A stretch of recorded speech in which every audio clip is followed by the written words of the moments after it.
I used to think that true storytellers were people who could tell stories without any rules. I wanted to express myself however I felt like expressing myself. I wanted to find my own voice in my art.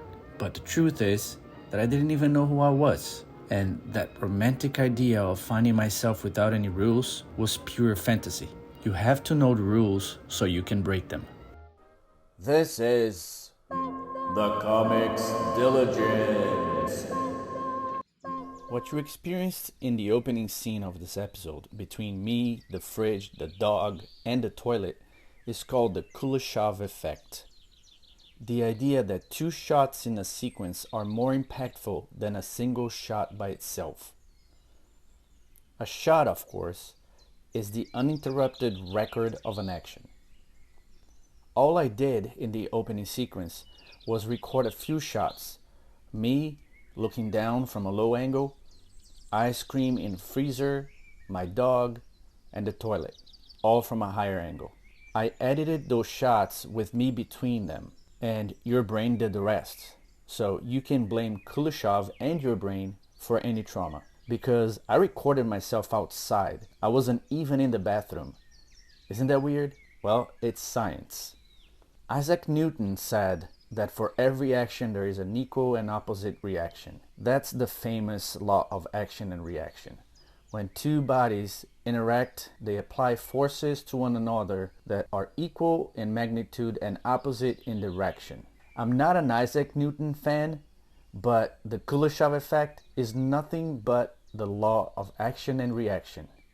These days, the people who make movies call the action a shot and the reaction a reverse shot, because for every shot there is a reverse shot, equal in magnitude and opposite in direction. Not every shot needs a reverse shot, but most dialogue-heavy scenes should.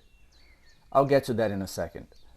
If your first shot shows a character looking down from a low angle, that reverse shot should show the character's point of view from a high angle. So basically the opposite, or at least that's the idea. I was already working in movies and well into my 30s when I went back to college to learn a little more about cinema. And while my academic life probably lasted about 3 semesters, within that wink of time, I took one very good class about film history. I remember rolling my eyes in my first class when my teacher said that everything in film is meant to be the way it is. Everything is presented to the audience intentionally and by design. That nothing in film is a fluke or done on impulse. That absolutely everything in film is structured accordingly to specific rules. That writers, directors, cinematographers, editors, composers, and everyone else involved in movies had their own set of rules. I rolled my eyes because that just couldn't be true. Back then, I had never worked with a director who knew what they wanted. They just made me draw and redraw everything over and over and over and over and over until they actually liked something or thought they did and agreed that that's what they wanted. But of course, now I know that that teacher was right. And it seems that the law of action and reaction reigns supreme in movies. For every director, there is another equal in magnitude and opposite in direction. Just like for every person who doesn't know what they're doing, there's always another person who does. For every action, there is a reaction. For every shot, there is a reverse shot. You might not want to use a reverse shot, but as sure as a man's face plus sexy lady plus man's face equals a pervert, a shot and reverse shot can turn your sequence into a very impactful experience. Action and reaction, shot and reverse shot.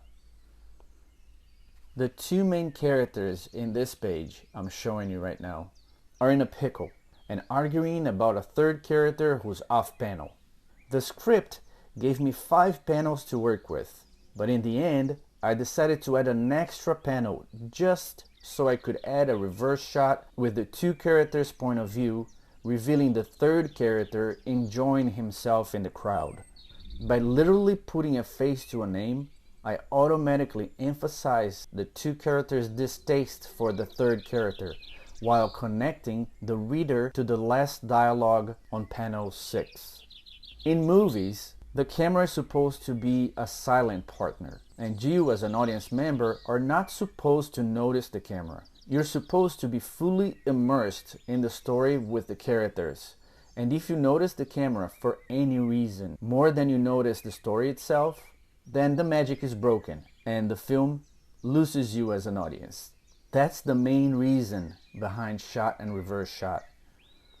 In comics, we use the gutter or the space between each panel as a cut between the shots, and our brains use the gutter to create an invisible transition between each panel. The rule of shot and reverse shot is a very useful tool to be used in comics, especially as an over-the-shoulder shot. The over-the-shoulder shot is literally what it sounds like. A shot taken from behind a character's shoulder. That shot can be used to show a character's point of view by literally connecting a character with its point of view. The over-the-shoulder shot can also connect the readers with a character in a more intimate way, making readers subconsciously care more about the characters by having them there in the scene right behind the character. So yeah, when it comes down to figuring out what angle to draw in a slow or dialogue-heavy page, I make good use of old movie magic techniques in my comics.